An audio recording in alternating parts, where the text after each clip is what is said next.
খালি গায়ে ওযু করলে হবে কিনা, স্বামীর পকেট থেকে না বলে টাকা নিলে কি ওইটা চুরি করা হবে, মেয়েরা মাথায় কাপড় ছাড়া ওযু করলে কি ওযু হবে, অনেক সময় বই খাতা কলম ইত্যাদির উপর অসাবধানতায় পা লেগে যায়, সেক্ষেত্রে করণীয় কি, মোবাইলে কোরআন অ্যাপ থাকা অবস্থায় মোবাইল নিয়ে বাথরুমে অথবা নাপাক স্থানে যাওয়া যাবে কিনা, শনিবার ও বুধবারে নখ চুল কাটা কি না যায়, অমুসলিম মারা গেলে কি ইন্না লিল্লাহি ওয়া ইন্না ইলাইহি রাজিউন পড়া যাবে, শার্টের হাতা ভাঁজ করে নামাজ পড়লে নামাজ হবে কিনা, ওযু ছাড়া মোবাইল থেকে কোরআন পড়া যাবে কিনা।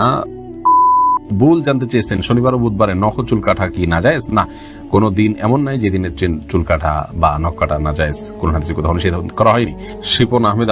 আপনি প্রশ্ন করেছেন মোবাইলে কোরআন অ্যাপ থাকা অবস্থায় মোবাইল নিয়ে বাথরুমে অথবা নাপাক স্থানে যাওয়া যাবে কিনা, উত্তর যাবে, কোনো অসুবিধা, এটা ভেতরে আমাদের মনের ভিতরে যেরকম কোরআন আছে, আমাদের স্মৃতিতে যেরকম কোরআন আছে, ওইটা আমরা বাথরুম যেতে পারি, মোবাইলের ভিতরে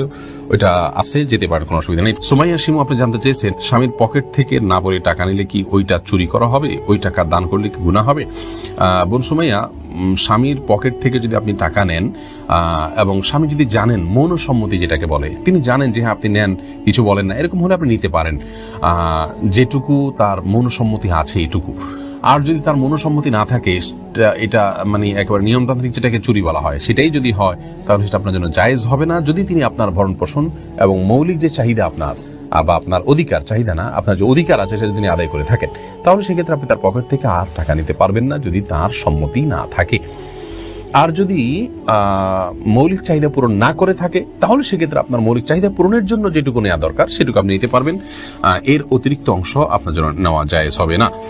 ওযু ছাড়া মোবাইল থেকে কোরআন পড়া যাবে কিনা, লোমো তসলিমা বোন জানতে চেয়েছেন, যাবে, কোনো অসুবিধা নেই। মোবাইলের মধ্যে যে কোরআন থাকে এটাকে ওযু ছাড়া ধরা যায়, কারণ এটা মূল কোরআন নয়, এটা আপনার সফট কপি, এটাকে আসলে ধরা যায়ও না, উপরে গ্লাসও আছে, অতএব এটা হাত দিয়ে পড়তে পারেন, কোনো অসুবিধা নেই। কামরুন নাহার বুলবুলি জানতে চেয়েছেন অনেক সময় বই খাতা কলম ইত্যাদির উপর অসাবধানতায় পা লেগে যায়, সেক্ষেত্রে করণীয় কি, বই খাতা কলম ইত্যাদির উপর অসাবধানতা বশত যদি পাও লেগে যায় তাতে কোনো অসুবিধা নেই, তবে জ্ঞানের একটি উপকরণ হিসাবে অশ্রদ্ধা না হয় সেমনটি আমাদের করা উচিত, বিধায় ইচ্ছাকৃতভাবে এমনটি করা উচিত নয়, কখনো হয়ে গেলে খুব দ্রুততার সাথে সেটাকে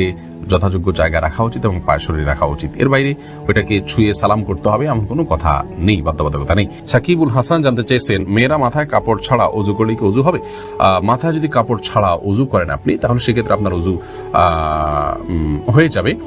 ওযুর জন্য মাথায় কাপড় কোনো জরুরি না। এমনি মাহবুব ইসলাম জানতে চেয়েছেন খালি গায়ে ওযু করলে হবে কিনা, ওযু করার সময় দোয়া আছে কিনা, ওযু করার সময় শুধু বিসমিল্লাহ বলে আপনি ওযু করবেন, বাস যথেষ্ট, আর কোনো দোয়া পড়া জরুরি না। আর মানে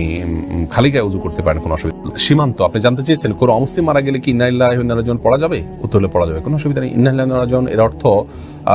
হলো যে আমরা নিশ্চয়ই সবাই আল্লাহর এবং আল্লাহর কাছে আমাদের ফিরে যেতে হবে, অমুসলিমের ক্ষেত্রেও একই কথা প্রযোজ্য, কোনো অসুবিধা নেই, ওই অর্থের দিক থেকে পড়া যেতে পারে।